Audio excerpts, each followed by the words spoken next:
Firman Tuhan pada hari ini diambil dari buku Matius mengenai khotbah Tuhan Yesus di bukit.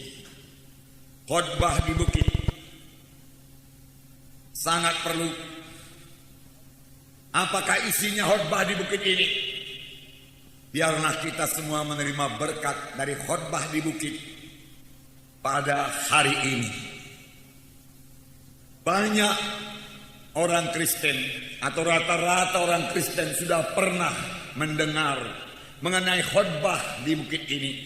Apalagi mengenai ucapan-ucapan bahagia yang disampaikan oleh Tuhan Yesus. Tetapi hanya sedikit sekali orang Kristen yang mengerti akan khotbah di bukit ini, apalagi mempraktekkannya di dalam hidupnya. Dan kalau kita menuruti firman Tuhan yang dikhotbahkan Tuhan tersebut, maka hidup kita akan lain daripada orang dunia ini. Sebenarnya dari mulanya Tuhan menghendaki supaya jangan sama dengan orang dunia ini. Harus ada perbedaan antara umat Tuhan dengan orang dunia ini. Harus ada perbedaan antara saudara yang sudah diselamatkan Tuhan menjadi bangsa pilihan Tuhan. Karena saudaralah bangsa pilihan Tuhan, imamat yang berkerajaan. Saudaralah anggota tubuh Kristus, bukan sekedar anggota gereja saja. Tuhan minta supaya saudara lain daripada orang dunia ini. Dalam Imamat 18 ayat 1 sampai 5, dari mulanya Tuhan berkata, janganlah engkau serupa dengan orang Mesir, janganlah engkau serupa dengan orang Kanaan. Saya membacakan Imamat pasal 18 ayat 1 sampai 5. Tuhan berfirman kepada Musa, berbicaralah kepada orang Israel. Katakanlah kepada mereka, akulah Tuhan Allahmu. Janganlah kamu berbuat seperti yang diperbuat orang di tanah Mesir, di mana kamu diam dahulu. Dan janganlah kamu berbuat seperti yang diperbuat orang di tanah Kanaan, kemana aku membawa kamu. Janganlah kamu hidup menurut kebiasaan mereka. Kamu harus lakukan peraturanku dan harus berpegang pada ketetapanku. Dengan hidup menurut semuanya itu, akulah Tuhan Allahmu. Sesungguhnya kamu harus berpegang pada ketetapanku dan peraturanku. Orang yang melakukannya akan hidup karenanya. Akulah Tuhan. Tuhan memperingatkan bangsa Israel supaya mereka hidup suci, tidak sama dengan bangsa-bangsa yang lain, karena mereka adalah bangsa pilihan Tuhan. Akulah Tuhan Allahmu, memberi perintah kepadamu pada hari ini supaya engkau jangan sama dengan mereka itu. Engkau harus berbeda, karena engkau milikku, bangsa pilihanku, Tuhan berkata. Dan sepanjang bangsa Israel melakukan apa yang dikatakan oleh Tuhan ini, maka hidupnya sangat keberkatan. Mereka tidak bisa dikalahkan oleh bangsa lain. Mereka hidup berkemenangan. Bahkan sebaliknya mereka lah yang menguasai bangsa-bangsa yang lain. Tetapi pada waktu bangsa Israel lupa bahwasanya dirinya adalah umat pilihan Tuhan, bangsa pilihan Tuhan, dan mulai mengikuti adat istiadat bangsa lain, bahkan menyembah ilah-ilah yang lain. Itulah mereka mulai dikuasai oleh bangsa lain, dijajah oleh bangsa lain, bahkan dibawa tertawan ke negeri bangsa lain tersebut. Demikian juga sekarang kepada kita semua bangsa pilihan Tuhan, mari kita hidup tidak sama dengan cara orang dunia ini hidup. Hidup anak-anak Tuhan harus lebih baik, dan memang harus lebih baik, lebih keberkatan, lebih suci, lebih indah, lebih penuh dengan kasih.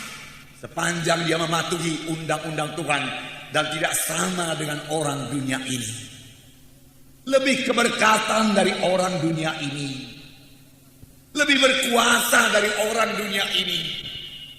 Karena firman Tuhan berkata, karena satu orang yaitu Adam semua manusia jatuh kepada dosa. Tetapi karena satu orang yaitu Tuhan Yesus Kristus, kamu akan hidup dan berkuasa. Tuhan menghendaki anak-anaknya berkuasa di bumi ini. Untuk itu Tuhan telah memberikan Rohul Kudus kepada kita, supaya kita menang terhadap orang dunia ini dan tidak perlu menjadi sama seperti orang dunia ini.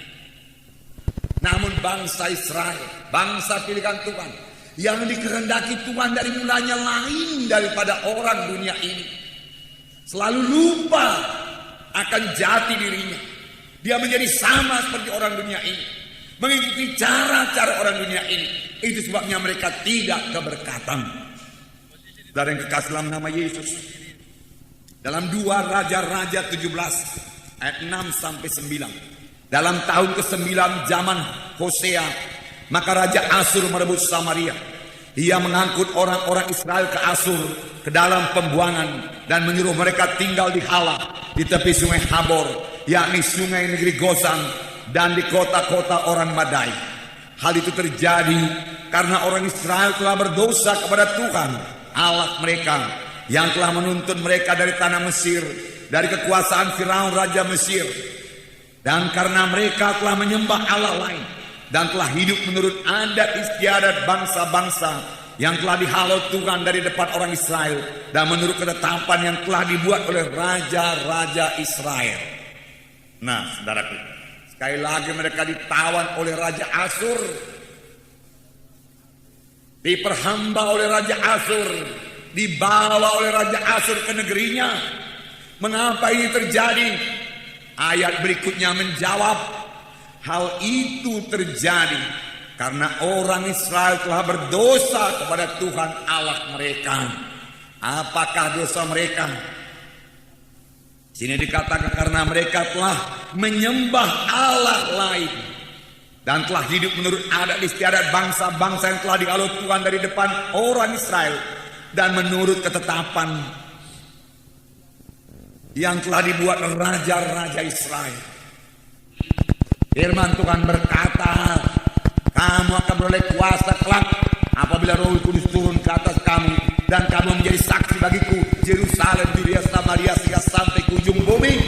Puji Tuhan, saudara dibaptiskan dengan Roh Kudus. Tapi tidak cukup setelah saudara dibaptis dengan Roh Kudus, saudara memang penuh dengan Roh Kudus. Tetapi besoknya saudara harus penuh dengan Roh Kudus. Lusanya saudara harus penuh dengan Roh Kudus. Tiap-tiap hari saudara penuh dengan Roh Kudus. Tiap-tiap hari saudara berbicara dengan Roh Kudus. Terus-menerus penuh dengan Roh Kudus. Terus-menerus sadar akan kehadiran Roh Kudus dalam hidup saudara.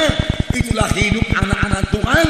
Dan saudara terus-menerus dipimpin oleh Roh Kudus, patuh pada Roh Kudus, mendengar suara Roh Kudus. Itu semua akan membuat hidup saudara berbeda dengan hidup orang dunia ini. Amin.